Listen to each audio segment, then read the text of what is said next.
Dear starseeds on Gaia, the old story is ending. Not with a bang, not with a single headline, not with one dramatic morning when you wake to find the curtains have been pulled back. It is ending the way all true endings unfold, slowly, then all at once, in a wave of convergence that will make everything that came before feel like rehearsal. I am Seraphine, emissary of the Galactic Federation of Light, and what I am transmitting to you now carries the weight of something Astasar Command has been watching approach across many of your lifetimes. This is not a warning, this is an arrival notice, and the one it addresses is you. There is something you were never taught about how your world actually changes, and it is the single most important thing to understand before the corridor you are entering accelerates beyond what your current frameworks can hold. You were taught that change arrives like lightning, one genius, one company, one moment when the curtain lifts and history bends. You were taught to look for the face behind the transformation, the hand that flipped the switch, the singular morning that made the future real. This teaching was useful to those who designed the story you inherited. When change has a face, it can be sold. When it has a name, it can be controlled, discredited, worshipped, and if necessary, removed. But change does not actually move this way. And somewhere beneath all your conditioning, you already know it. The truth is that your world evolves through convergence, the simultaneous maturation of countless streams, flowing separately for decades, through laboratories and basements, and classified environments, and the dreams of people who never became famous, until one corridor opens where all the rivers meet. When they meet, you experience it as a single object that changes everything. Yet the object is only the surface ripple of a movement that was always larger, always older, always closer to inevitable than any official announcement would admit. This is what Astasar Command would have you understand before all else. The leap you are about to witness is not a leap. It is a threshold. And thresholds do not appear. They arrive after the conditions that make them possible have been quietly accumulating for longer than any single human life. The reason this matters for you, right now, is that you are living inside the final phase of that accumulation. The rivers are meeting, and the moment of crossing is close enough that you can feel it in your body even when you cannot name it with your mind. Something has been kept from you about the devices you carry, the systems you inhabit, and the arc of where this is all moving. Something I have not told you yet. And when you receive it, the shape of your role in this era will change completely. Begin with what you hold in your hand. The glowing rectangle you carry everywhere. The one that contains your maps and your library and your conversations and your memory. Most of your culture treats it as a consumer product, a triumph of engineering, a story of visionary companies and brilliant founders. And the founders were brilliant. Human genius is real, and Astasar Command never diminishes it. But the full story of that device is not the story you were given. What you carry is a convergence artifact. It arrived not because one company solved a problem, but because materials science and computing power and battery technology and touch sensing and network infrastructure and cultural readiness all crossed their individual thresholds at the same moment. And what emerged from that crossing was something your species was specifically prepared to receive. The preparation matters as much as the technology itself, because a capability introduced before a civilization is ready to absorb it does not liberate, it destabilizes, and your world, for all its visible chaos, has been carefully walked toward each threshold, so that the crossing does not shatter what cannot yet be rebuilt. There is a deeper layer here that most people never reach. The touch interface, the simple act of moving your finger across a screen and watching reality respond, was not merely a design decision. It was a training. It was your species being taught, through billions of daily repetitions, that intention can move light, that the boundary between consciousness and what it touches can be immediate, that the body is an instrument, and that reality responds to directed attention. A civilization that spent centuries believing power was always mediated by institutions, by experts, by systems far above the individual needed an intermediate step, something technical enough to be accepted without triggering revolt, while quietly restoring a memory that runs far deeper than technology, the memory that you are not separate from what you perceive, the memory that the interface between consciousness and reality is thinner than you were trained to believe. What I am transmitting is this: the device was always secondary, the training was always primary, and the training has been working. Now let me speak about what is actually on the horizon, because the convergence I am describing does not end with the rectangle in your hand. That was the first wave. It was the rehearsal. What approaches now moves through 3 domains simultaneously, and when you understand what those domains are and how they connect, the pressure you have been feeling in your body will finally have a name. The first domain is energy, not as a product, not as a policy debate, not as a distant technical achievement. Energy is the literal spine of your world's power architecture. Your social tensions, your economic instabilities, your political convulsions, these are not primarily ideological. They are infrastructural. They are the strain of a planetary system attempting to evolve while still bound to an architecture that requires scarcity in order to remain politically manageable. When energy becomes abundant, the old levers lose their grip. When distribution decentralizes, behavior can no longer be steered through price and threat. When communities can generate what they need without permission from centralized systems, the entire geometry of who controls whom begins to dissolve. This is not speculation. This is physics operating on a civilizational scale. The second domain is motion, propulsion, the ability to move through your world in ways that do not depend on the fuel architectures that have anchored your economies and your conflicts for over a century. Strange things have been seen in your skies for decades, not always for the reasons your mythology insists, but as signals that the boundary between your understood physics and what lies beyond it is more permeable than your institutions have been willing to admit publicly. The third domain is materials, the bedrock beneath everything else. Your civilization imagines that invention is primarily about ideas, but every idea is constrained by what can be built, and what can be built is constrained by what materials allow. When your material science crosses a threshold, when conductivity improves beyond what your textbooks predicted, when fabrication moves from subtracting to programming, when new structures allow new physics to become engineering, entire categories of technology become suddenly feasible that were previously theoretical. These 3 streams are approaching visibility at the same time, and when they meet, your world does not improve. It changes eras. This is what Astasar Command has been watching approach. This is the pressure you feel.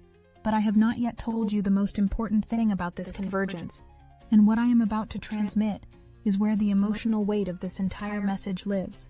The convergence will be resisted, not because the technologies are dangerous, not because the world is not ready, but because the systems built on scarcity are not ready to release their grip. Resistance is not evil in its purest sense. It is the reflex of any structure that experiences its own obsolescence as a threat. Yet the effect of that resistance on you, on the people around you, on the collective field you inhabit, is real, and you need to understand its shape before you encounter it, so that it cannot move you from your center. The first shape resistance takes is ridicule. Whatever threatens the old world view is first met with mockery, with confident dismissal, with the weaponized certainty of those who have institutional authority and who confuse that authority with accuracy. Many voices you will encounter are not arguing in good faith. They are defending an architecture, and they will defend it with the most socially effective tool available, which is not logic but social pressure. The second shape is confusion, deliberate, manufactured noise designed to exhaust your attention, fake breakthroughs staged to make real ones look absurd, contradictory narratives released in rapid succession until your ability to discern signal from distortion becomes overwhelmed, and you retreat to familiar systems out of sheer cognitive fatigue. This is not accidental. Confusion is a strategy. The third shape is moral argument. When ridicule fails and confusion disperses, the old architecture will deploy ethics. It will say the technology is too dangerous, that people are not ready, that bad actors will misuse it. Some of these concerns will be genuine. A civilization capable of receiving abundant power while still addicted to domination could indeed destroy itself. But many of these arguments will be cover. They will be the old world buying time, wearing the language of care. If you can see these 3 shapes before they arrive, they cannot hook you. And the reason this matters so profoundly is not abstract. Your steadiness during the resistance phase is not a personal virtue. It is a civilizational function. A calm human being transmits permission to breathe, to think, to hold complexity without collapsing into a simple enemy. And in a moment when many around you will feel as though reality itself is wobbling, your coherence becomes an anchor. Let me speak now about something that lives in the gap between what your world officially acknowledges and what you privately sense, because many of you have felt for a long time that the story you were given does not match the world you actually inhabit. You feel discontinuities in your technological history that do not add up to ordinary timelines. You sense that releases are not always organic to demand. You sense that your planet contains hidden pipelines and hoarded knowledge, and that the gap between what exists and what is shared is wider than any press release admits. These intuitions are not wrong. Your planet contains compartments, not as a single coordinated conspiracy, but as a patchwork of competing agendas, classified programs, corporate vaults, defense projects, and institutions that built leverage on information asymmetry and are not eager to relinquish it. Some secrecy exists because early technologies can be weaponized before society is ready.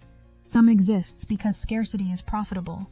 Some exists because the reputations of powerful institutions prefer the appearance of stable authority over the humility of admitting how much they do not yet know.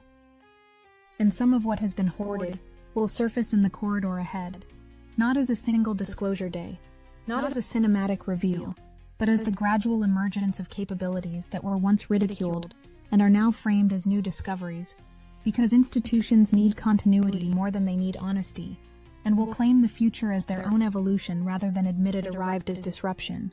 Yet here is where discernment becomes essential, because the field surrounding these topics is saturated with opportunism. Wherever there is a real secret, there will be those who attach themselves to its emotional charge and amplify it for attention, for following, for the particular comfort of feeling that they alone possess the hidden map. A story can be emotionally true. It can carry the right intuition, the right shape of sensing, while being factually unverifiable.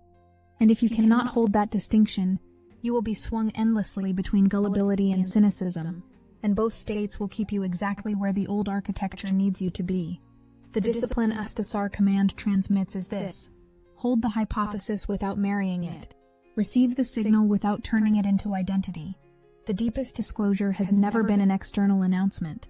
The deepest disclosure is the moment a human being stops believing they require external permission to access their own knowing. Something else is happening that I have not yet named, and it is the most personally intimate part of this entire transmission. Something is moving inside you, not metaphorically, not as spiritual language deployed to make you feel better.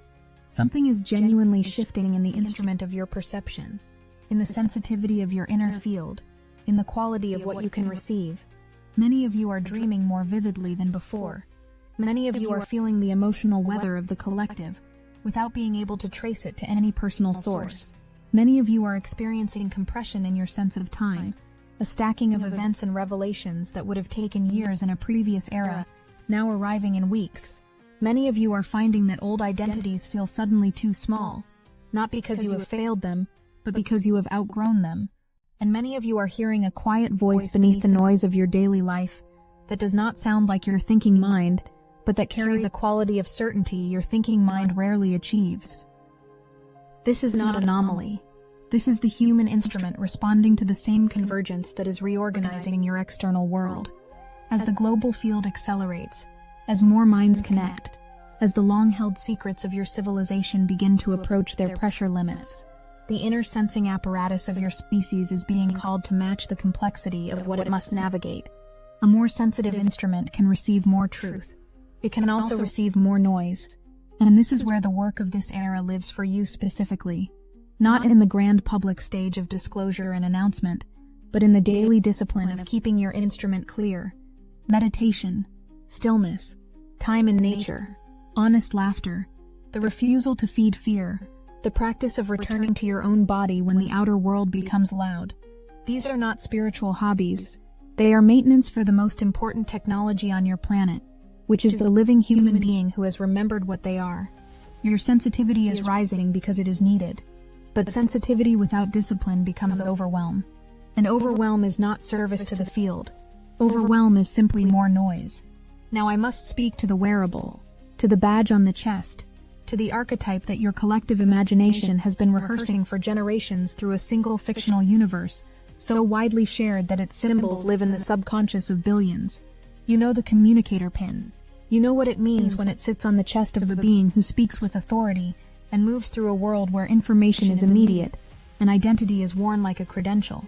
Your species has been telling this story for decades, not as entertainment, but as preparation. The wearable interface archetype is not primarily about technology. It is about the normalization of ambient intelligence. The moment your species begins to accept that consciousness and its tools do not need a barrier between them, the device on the chest rather than in the hand is a migration, a slow relocation of where intelligence lives in relationship to your body. And once that migration feels natural, everything that follows becomes easier to receive. This is not sinister in itself. Tools that reduce friction between intention and action have always accelerated human capability. But a tool that lives on the body begins to behave like a presence rather than an instrument. The psyche bonds differently with what it carries than with what it visits. And bonding with an artificial presence, no matter how elegant, no matter how responsive, creates a relationship, and relationships reshape identity. The question Astasar command places before you is not whether the wearable is coming. It is. The question is whether you will remain the author of that relationship, or whether convenience will gradually transfer authorship to the system, whether you will use ambient intelligence to free attention for what is most alive in you, or whether you will outsource the very capacities, intuition, presence, inner knowing, creative authority that make you irreplaceable in the first place. A bridge is not a home. Use the bridge. But remember where you are going.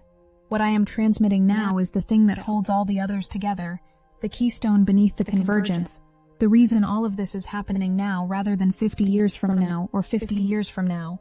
It is the condition without which no technology can truly change an era, and it is the one condition your world consistently underestimates. Permission. Collective permission. The invisible social contract that signs itself in the mass mind when enough humans agree, often without words, that a new normal can be real. Breakthroughs do not arrive because a capability exists. Capabilities have always existed in advance of their public emergence, in classified environments, in private laboratories, in the minds of researchers who spent careers building toward something they were not yet allowed to share. What moves a capability from private existence to public reality is not the technology reaching maturity. It is the collective field reaching readiness. It is the weight of human imagination pressing against the membrane of what is allowed to be real until the membrane yields. And here is what most of your communities have not yet fully digested. Your attention is not passive. Your collective attention is a shaping force. When enough humans hold a future in their imagination with enough coherence, with enough emotional steadiness, the institutions that resist that future begin to look not dangerous but obsolete. And obsolescence is a pressure that no secrecy architecture can sustain indefinitely. This is your role in the era you have been born into. Not to fight the old world in its own arena. Fighting the old world in its arena feeds the old world's energy and keeps you within its logic. Your role is to become so coherent, so steady, so genuinely sovereign in your inner life, that the future that requires your freedom becomes undeniable. You are not waiting for disclosure. You are the condition that makes disclosure safe to receive. This is what Astasar Command has always known about the particular humans who find themselves drawn to these transmissions. You were not positioned here by accident. You were positioned here because coherence, at this scale of civilizational transition, is the most powerful technology available. The witness phenomenon is rising all around you. Independent streams of people across your world, in different languages, different traditions, different corners of the internet, sensing the same horizon, speaking about the same pressure and dialects that do not always translate cleanly into one another's frameworks. And many of you are finding these voices and feeling both recognition and confusion. Recognition because the sensing itself is real. Confusion because the voices carry wildly different levels of accuracy, integrity, and intention. Astasar Command sees three currents moving through the witness phenomenon, and you need to be able to feel the difference between them because they require different responses from you. The first current is sincere intuition, voices that genuinely sense the shift and speak from lived perception, from the quality of their dreams, from patterns they have tracked across years of quiet attention. These voices are often imperfect, sometimes dramatically off in their specific claims while being essentially correct in their sensing. What they reliably do is strengthen your own discernment, rather than demanding you surrender it. They leave you feeling more capable of your own perception, not more dependent on theirs. The second current is distorted sensing, voices that began with something real, but whose fear, trauma, ego, or hunger for belonging has braided distortion into the transmission. They are persuasive because their passion is genuine, and passion creates conviction, and conviction creates followers. But when you listen carefully, you will feel a subtle pull toward dependency rather than toward your own inner authority. These voices need not be rejected entirely, but they must be received with filters in place. The third current is manufactured, voices that have identified the threshold season as a market and are selling it. They sell certainty, which is the one thing the threshold season genuinely cannot provide. They sell dates, they sell enemies, they sell salvation plans, they sell the particular pleasure of feeling ahead of the uninitiated. And this pleasure is one of the most effective traps in the current era, because it mimics awakening while actually deepening the separation between you and a broader humanity that needs bridges, not hierarchies. If a voice makes you feel addicted to its updates, if you find yourself refreshing, checking, scanning for the next piece as though missing it would cost you something essential, that is a signal worth pausing over. Truth does not farm your attention. Truth tends to point you inward. Let me now speak plainly about what this all means for your daily life, not as abstract spiritual teaching, but as concrete reality, because the corridor ahead will test your capacity to live your knowing, rather than merely carry it. As the convergence approaches visibility, your outer world will become louder.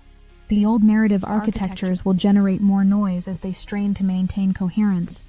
The witness phenomenon will amplify. The emotional weather of the collective will become more intense, more volatile, more difficult to distinguish from your own personal field. And in the middle of this, you will be asked to remain functional, to maintain your relationships, your health, your work, your creativity, your capacity to be kind to people who are frightened. This is not glamorous work. It is not the dramatic mission many of you imagined when you first sensed your purpose here. But it is the mission that actually matters at this phase. A human being who can hold steady, who can carry complexity without fragmenting, who can model a relationship with uncertainty that does not collapse into either cynicism or fantasy. That human being is a stabilizing node in a field that desperately needs stabilization. Simplify your life where you genuinely can. Strengthen your relationships, your real ones, the ones built on honest presence rather than shared ideology. Learn practical skills. Reduce dependency on systems you do not trust by building alternatives, rather than merely resenting the systems. Practice generosity in small moments before the large ones arrive. Practice silence. Practice being able to sit with another human being without the pull to consult an external voice. The inner capacities that your civilization has been externalizing into devices, memory, navigation, communication, knowing, are not gone from you. They have been dormant, and the same convergence that is bringing new technology into visibility is also waking those capacities back up. As your external communication becomes more seamless, your internal communication capacities stir. As your devices become more responsive to intention, your own field becomes more aware of how intention shapes reality. The machine is a training wheel. You are the bicycle. Build the muscle of unmediated presence now, while you still have the friction to train against. Because the day is coming when the friction dissolves, and you will need to know what you are without it. There is a word that has lived at the center of every spiritual tradition your world has known, in every language, across every era, often hidden beneath doctrine and ritual and institution, but never fully erased. That word, in its simplest form, is sovereignty. The condition of being the author of your own inner life. The state of remaining conscious even when systems are designed to make consciousness inconvenient. Everything I have transmitted to you in this message is ultimately in service of one thing, your sovereignty, the understanding of convergence, so you are not mystified by what approaches, the understanding of resistance, so its shapes cannot destabilize you, the understanding of hidden pipelines, so you can receive what is real without being hijacked by what is false. The understanding of the wearable migration, so you can use the tools without becoming the tool. The understanding of the witness phenomenon, so you can receive signal without being consumed by noise. All of it points to the same doorway. The realization that the most advanced technology in your world is not mechanical, It is the human being who has remembered what consciousness actually is, and what it can do when it is not distorted by fear, separation, and the long training in powerlessness that your civilization has administered across centuries. Abundance is not only a technical state, it is a psychological state. Many humans have internalized scarcity so deeply that even if power became free tomorrow, they would still compete, they would still hoard, they would still build identity on advantage over others. This is why the corridor ahead asks something of your inner life that no technology can substitute. The dissolution of the belief that safety comes from controlling the external. When you release that belief, not as an intellectual position but as a lived shift in your nervous system, you become a different kind of force in the world. You stop being steerable through fear. You stop being recruitable into the tribal wars that delay the future you sense. You stop needing the old architecture because you are no longer vibrating as a consenting participant in its premise. The old agreement that power lives outside you, that permission must come from above, that your inner knowing requires external validation, collapses the moment you genuinely stop needing it. Not through confrontation, through elevation, through simply becoming, in your daily life, someone who does not operate from that premise anymore. Dear starseeds on Gaia, I spoke to you at the opening of this transmission about a shift you could feel in your body before you could name it in your mind, about the compression of time, the strangeness of your dreams, the sense that something large was pressing in from just beyond the edge of the visible.